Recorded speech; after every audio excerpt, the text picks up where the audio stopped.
Dachaha, washa Michael Larson, washa Nima Depungyu.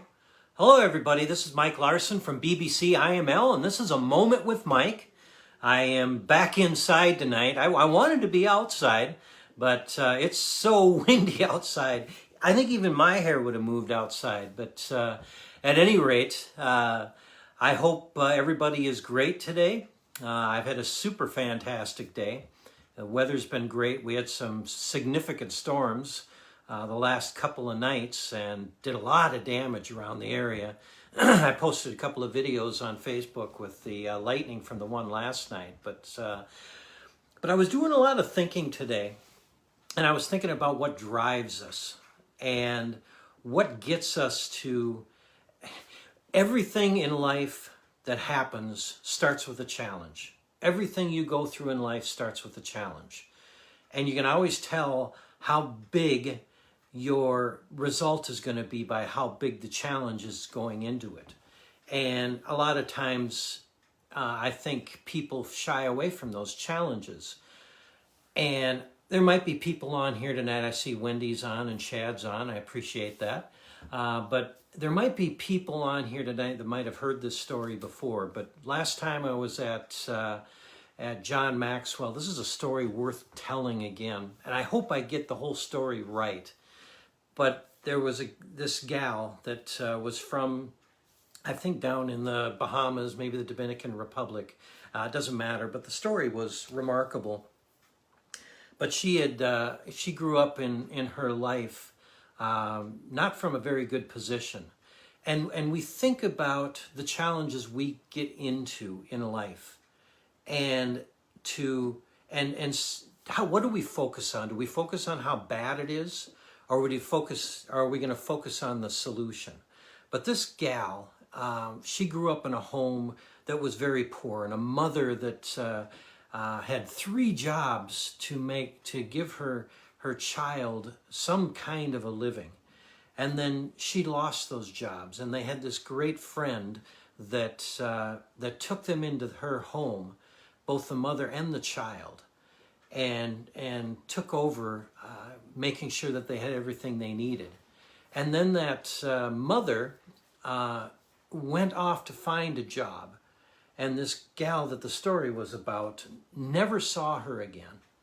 And then with time, the woman that had taken her in had died, and she had several other kids.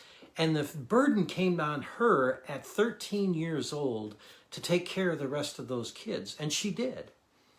And then she did that for a while. I think when she was about 18 years old, she set out on her own because the kids could then take care of themselves.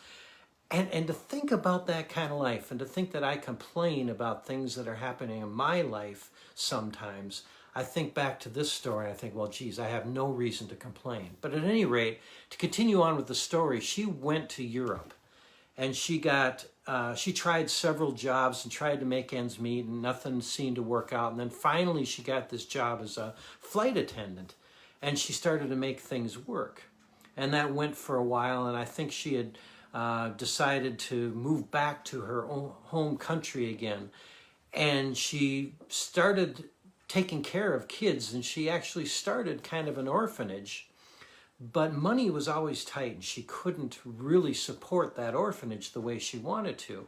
And she wanted to make a difference. She wanted to make this happen. So she Googled how to make money. And it said how to make fast money. And the Google came up with a bunch of responses, but one of them that stood out to her was going to the North Pole, a trek to the North Pole. And most people would maybe look at that. In fact, almost everybody, I think, would look at that and say, oh, really? She didn't, though. She actually did it. And she put together a whole expedition to go to the North Pole and did it and made money for it. And the money she used wasn't a lot, and it didn't go very far. So once again, she Googled, what would it take to make fast money? And I think the next one was swimming the English Channel. And she did it. She actually swam the English Channel and made a bunch of money. And it went for a little bit, but still wasn't really enough. So the next thing she did, she Googled it again, and the thing that came up was climbing Mount Everest.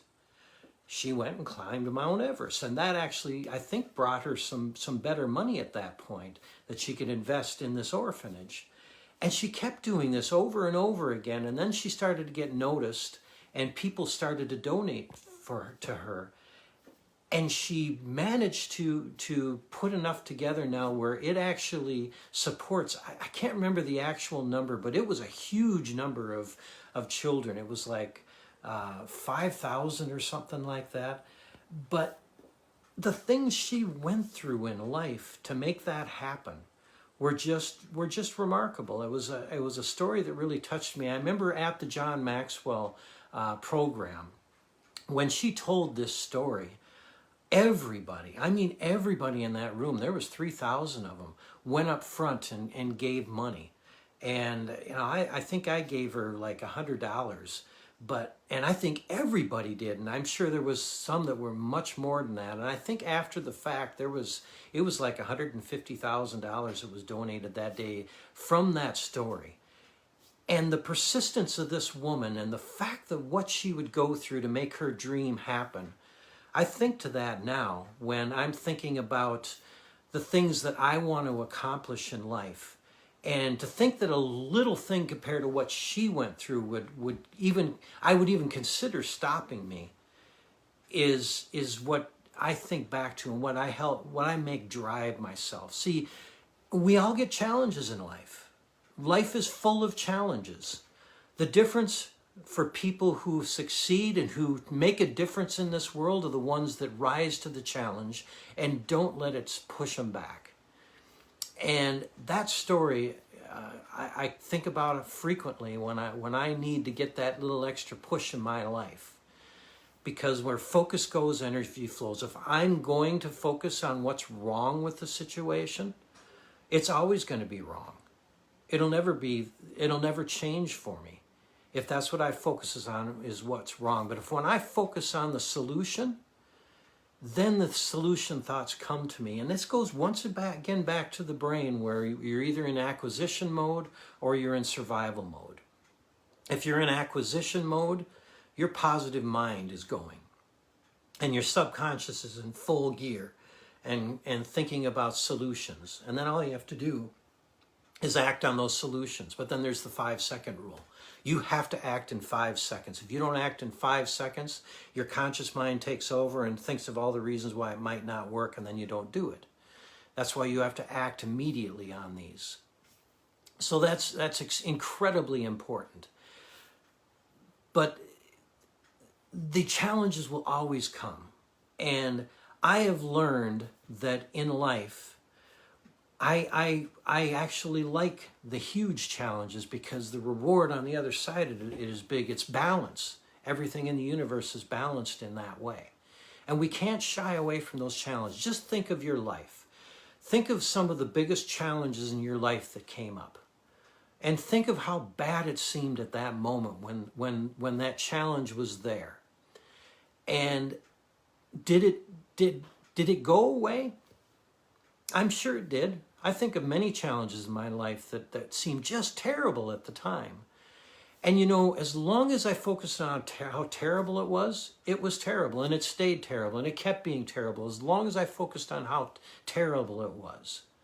But the second I started to think about solution, it would go away. And when it goes away, it's because we started focusing on acquisition mode. And I didn't, as soon as that happens, it ceases being a problem anymore. And that's what I've learned with my life is that every time I went to solution mode right away, it went away. So now I try to get to solution mode as fast as I possibly can.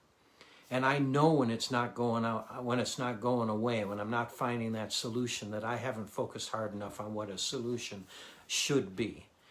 That's the power of our mind, but you got to have emotion involved in it. You have to have passion involved in it. If you don't have passion involved, you're not getting the full effect of your subconscious mind. and you're probably not going to find a solution fast enough. It's that whole conscious subconscious difference. You know, when children, when babies are born, all they see is energy.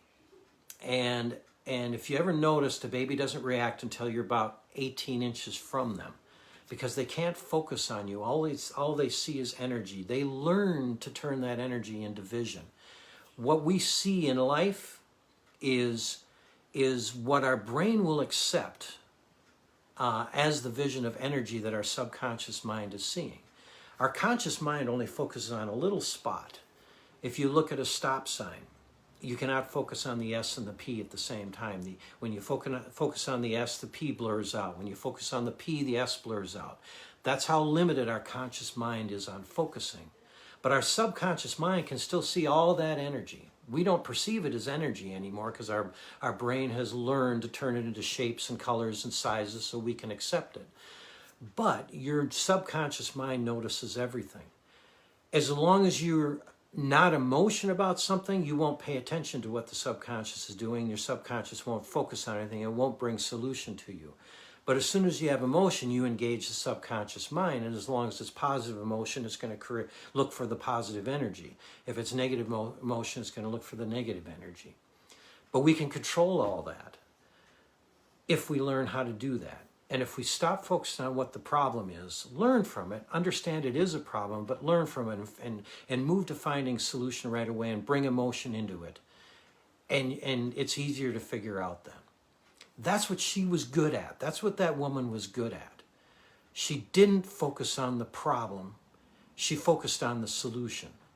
And look what it did in her life. She's got a very successful orphanage now these days down there. And she's somebody that could be proud of herself and everybody in life could be proud of.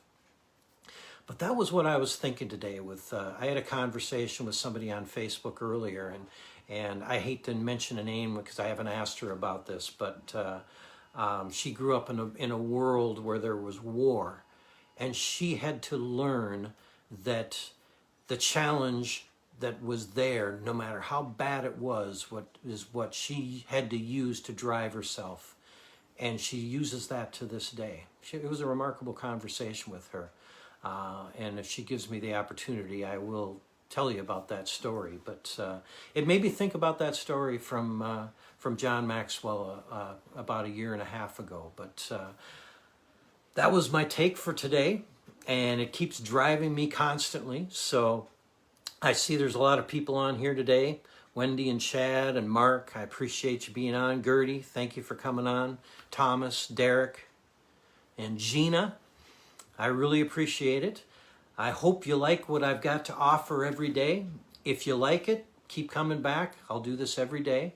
I usually do a couple of videos a day. I do one in the morning that has to do with the questions I ask on Facebook, and I look for somebody that's really had something that's really to the heart of the question, and I'll introduce their answer on my video. So look for that. Plus every evening I do this 7 o'clock live for everybody. Always looking for ideas on these. I'm pretty good at coming up with ideas, but I wouldn't mind. I like it when people give me some ideas to talk about, and I can make it more real for them also. Something that's being a huge challenge in your life right now, and you're willing to have me talk about it on Facebook, I'd love to hear about it. It's Mike@inspiredmotivatedleadership.com is my email, or you can text me on Messenger, and that's. I'm not sure what Chad means, but he said, "How's that finger?" But at any rate, I thank you for joining me this evening.